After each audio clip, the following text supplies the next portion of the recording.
Hi guys, welcome back to another video. In this video I am going to be installing the lovely Sony XAV AX1000, which is sat right there. Apologies about the mess. I've just repaired this wiring loom because the person who had done the radio before me had just cut this entire plug off.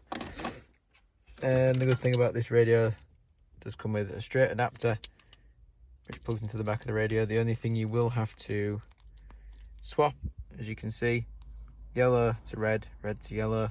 That just makes it go off with the ignition turned off, otherwise it'll stay on all the time. You've got your reversing wire, which I won't be using, and I think that was the reverse camera.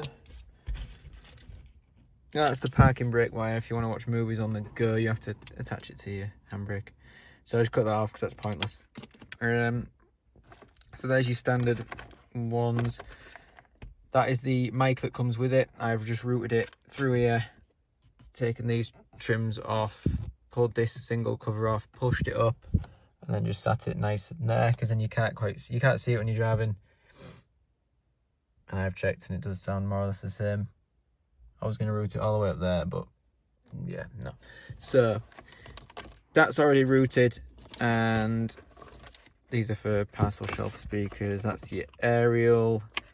For this radio, you will need one of these aerial adapters, because the aerial itself is obviously there.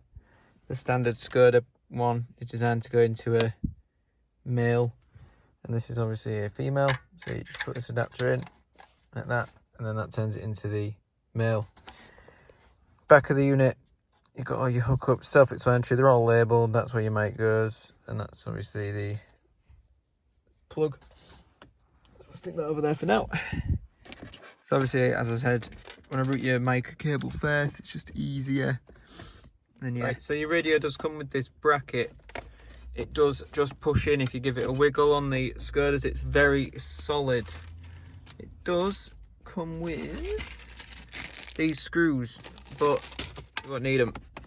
It's solid. So feed all your stuff through. Yeah, feed all your wires through. If your radio doesn't have this cover here, I would advise you you buy one. Just neatens it all up. If I can get it on with one hand, there you go. So yeah, it is snug, so you won't need any screws or anything to hold it in. And now it's literally just a case of wiring the radio up. So use the adapter that I mentioned, and then put your radio in and put your fascia on, and it's more or less good to go. Right, and that is the radio in. Obviously the fascia's on, it is secure, and then you've got that top trim with these trims. You can play about with it a bit and pull it out so this fascia's in line with that, but it doesn't really bother me.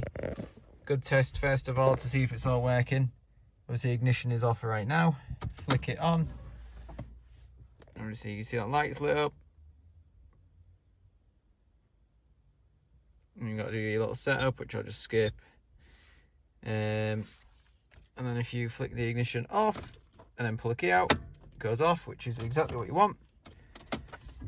And then you've got obviously USB there, mic's plugged in. Let's see if I can show it on here without it closing the camera down. So as soon as you plug it in, you get a little CarPlay notification. You click allow and whatnot, and then you've got all your CarPlay options, maps, Spotify. Yeah, everything you need to see.